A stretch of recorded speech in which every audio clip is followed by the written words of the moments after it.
زما د ایمان او د عقیدې ډیرو معزز او حاضرین او مسلمانانو د معاشري اصلاح به ال راځي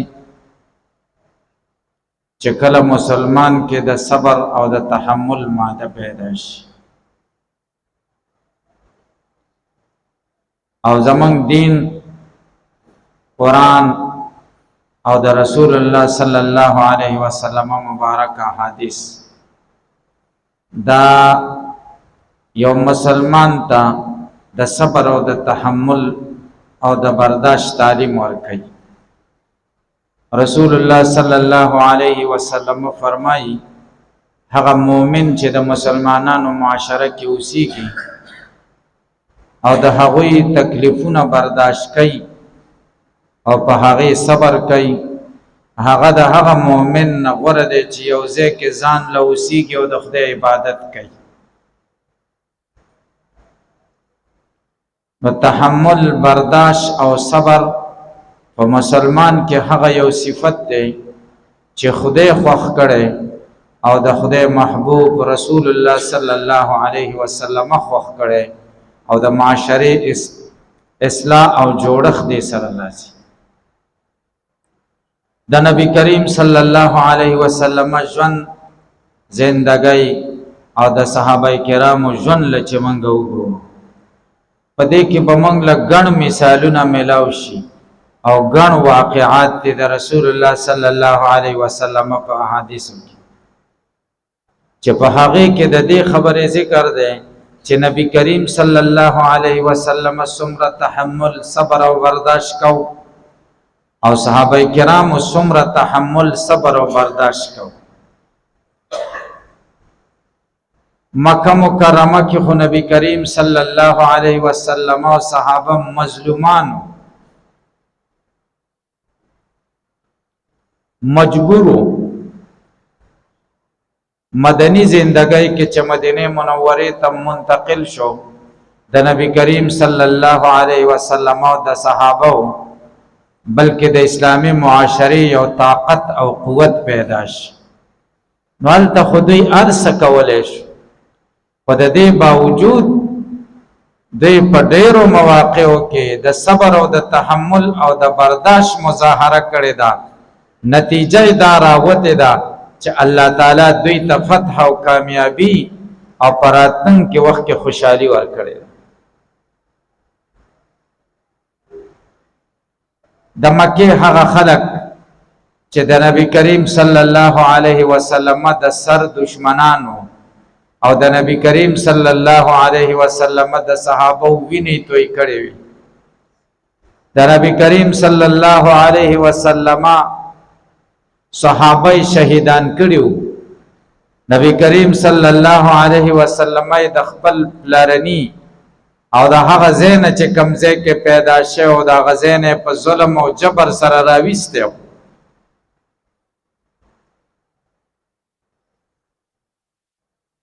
هغه خلق وږي شو ولګه پیراله او لګه په ولې رااله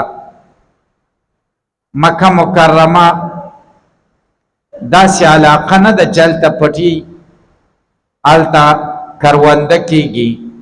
او د غلی ضرورت د مکه د خپل ځمکې نه پوره کېدل د دې بچ څومره غله دانه پکار و دا با یو علاقه و یمامه د غینه براتل تجارتی تعلق د غلی دانی د یمامه سره د یمامه سردار سمامه ابن آسال رضی الله تعالی عنہ مسلمان مدینه منوره تراغه اسلام قبول چې کله واپس کلی ته لاړه مکه مکرمه باندې غلا بند کړ چې دا خود رسول الله صلی الله علیه وسلم دشمنان دي هغه سره په جنگ کې دي دوی له څنګه غلا ورکم او دوی سره څنګه تجارتی تعلقات قائم کم نه یو دانه بم نه نمکه کې لوګ او فاقې راغله ماشومان او بچغه د لوګ نه د شپې وهله اے سم نو د خوراک سنو ډېر جرګې وکړې په سمامه ابن عسال چې موږ سره د تجارتي تعلقات بیا بحال کې هغه ویلې نه کی هیڅ نه منل دې مشوره وکړه چې راځي یو وفد تیار کو او مدینه منورې ته ولېږو او محمد صلی الله علیه وسلم اگر چې موږ دشمنان یو خو بیا زمونږ رشتہ د ور سره زمونږ د قوم سره دی زمونږ د قبیله سره دی په موږ به شفقت وکړي هغه له به دا خبره وکړو چې دی ورته حکم وکړي دا وفد د مکې مدینه منورې ته لاړه نبی کریم صلی الله علیه وسلم ته قصه وکړه چې موږ کولوګه کې ویرګیرو او فاقی دی لوګي دی اسم نشتا او دا د خپل مظلومیت قصه ورته بیان کړي چې دې زی تراور رسیدل چې قسم دې زمانګه ماشومان په چل ولود کو د شپې د لوګي نبی چغي او سوري وای چې دا خبره وکړه د رسول الله صلی الله علیه وسلم سترګو کې وخ کې رالی وی جړل شفقت پر راغه نرمی پزړه کې راغلا وای زای سمامه ابن عسال رضی الله تعالی عنہ د یمامه سردار ته خط ولیکو هغه ته ولیکل چې د دوی سره زما دشمنی په خپل ځای د دوی سره زما مخالفت په خپل ځای مخکې د چې څنګه د غلې تجارتي تعلقات د مکه مکرمه سره اوس بیا مکه شان بحال کا دا ګورئ دا اسانه فیصله نه ده د رسول الله د سر دشمنان دي د نبی کریم صلی الله علیه وسلم د عزت د خرابولو پسې لګیا دي دا غ سره په دشمنی کې دي او بیا هغه خط لیکي چې غلا ورته جاری کا تجارت ور سره قائم کا چې دی وږي نشي د تحمل برداشت وای دا د رسول الله تعلیم دی موږ ته د دین تعلیم دار چې غوسه بے ضایع نه دی پکار بلکې تحمل پکار دی برداشت یو ناسمه خبره دی وره د نو صبر وکا چې صبر دی وکړه نتیجه ته به خوشاله ذهن باندې به بوج نه او چې غوسه دی وکړه غم درته وکړه تام وکړه نو کم سے کم 15 ورځې خو به د دماغ تاویږي را تاویږي خفه بای تاسو موږ ټول داسې یو غوسه کوم کنه چې غوسه وکړو بیا څو ورځې خفه یو دا ذهن او دا دماغ کوم دا غوسه تاویږي وای داسې راته ویل او ما ورته داسې ویل او چې عفو وکړو صبر وکړو نو هیڅ خبره نشته زړه نه بوج پکې دا د دین تعلیم دی مونږ اکرمه رضی الله تعالی عنہ د ابو جهل زوی دی او د ابو جهل واقعات خو تاسو اوریدلی چې د رسول الله صلی الله علیه وسلم سره څنګه دښمنی مکه فتح شو د ابو جهل زوی و تخته د زما مکه کې زه نشته ما خو بالکل نه پریږدي ځکه زه د ابو جهل زوی یم ما بچا تپریدي لاړه خزه پاتې شو ام حکیم خزه پر رسول الله صلی الله علیه وسلم ایمان راوړ خزه ورته وای قربان یا رسول الله زما خاون تختیدل دی کاغرا شي اغلب امن ملاو شي نبی کریم صلی الله علیه وسلم ورته بالکل به ورته امن ملاو شي ورشه امن ورکا پمند منډ وتا دریاب تلاړه دی د دې بیبینه مخ کې په کشتۍ کې سور شو دې کشتۍ په پیسو په کرایونی ولا ورته وای تیزی سره مې هغه بلې کشتۍ ته ورسوه چاغیر ورسا ورته وي د خدای بندر ازا وای وجنی می وای ما امان اخیسته ای سم درته نه وای هغه په دې پوهې د چې د مسلمان یو خبره ده چې امان را کی بیا را ته نه وای را واپس چې را واپس شو مکه مکرمه ته را ورسید چاولی د چې د ابو جهل زوی راغی نبی علیہ السلام ته ورغه صحابه ورته وی قربان د ابو جهل زوی را روان دي ما ته اجازه تو چې دا سر دی وهم رسول الله صلی الله علیه وسلم ورته وی نه ما امان ور کړی دی دا چرته کیږي چې را نږدې شه نبی کریم صلی الله علیه وسلم دې تسم نشه چې پټکې په سر کې دی او صادر راوړ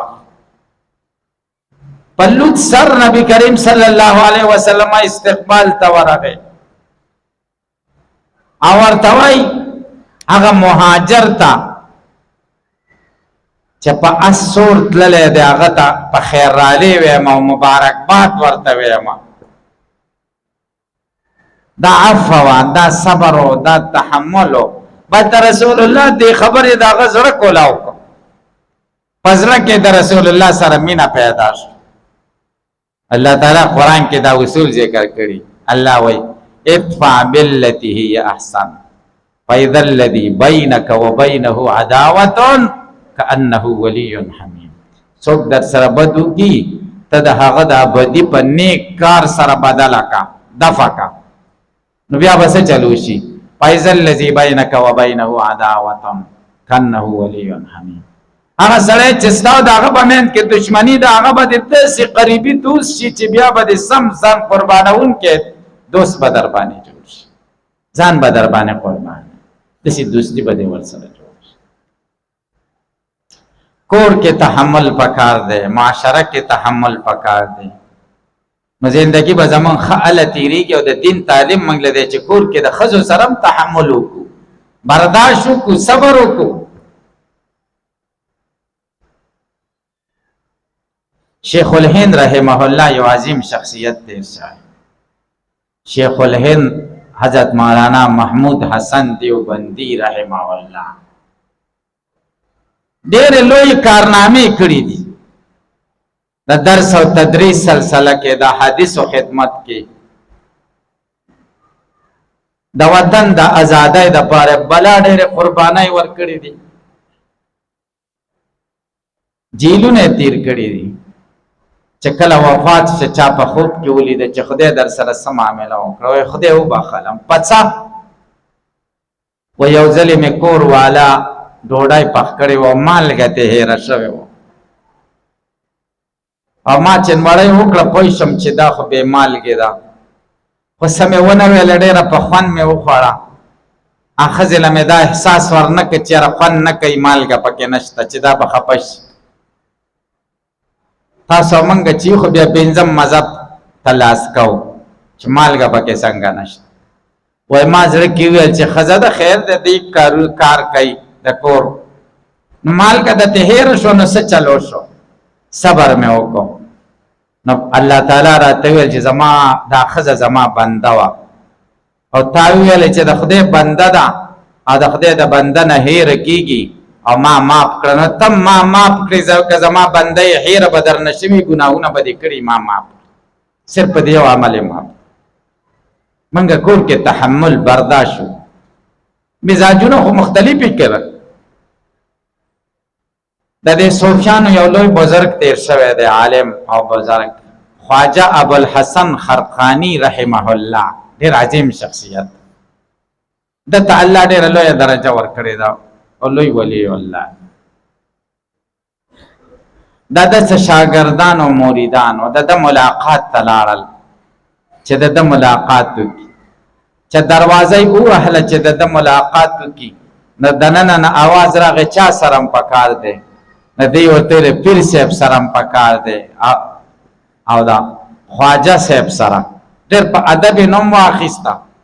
ځکه شاګردان او مریدان خو د استاد او د پیر صاحب نوم په ادب سره اخلي نو ښځې یو څو کنځلې د دننه نه وکړي چې هغه څه مردار دی چې تاسو ورته خواجه صاحب وایئ ډېرې بدې ردې یې ویلې سپورې ستغې یې ویلې دا مریدان ډېر خفه شو چې زموږ پیر صاحب ته خو خدای ډېر لوی مقام ورکړی دی او د ده د دې کور والا څه حال دی دا خو ډېره بې ادبي کوي ټوله دنیا ورته لاس په نام ولاړه ده او لاسونه خلک ښکلی او دا عزت ګڼي چې لاس ورسره میلاو کړي او کور کې دا حال دی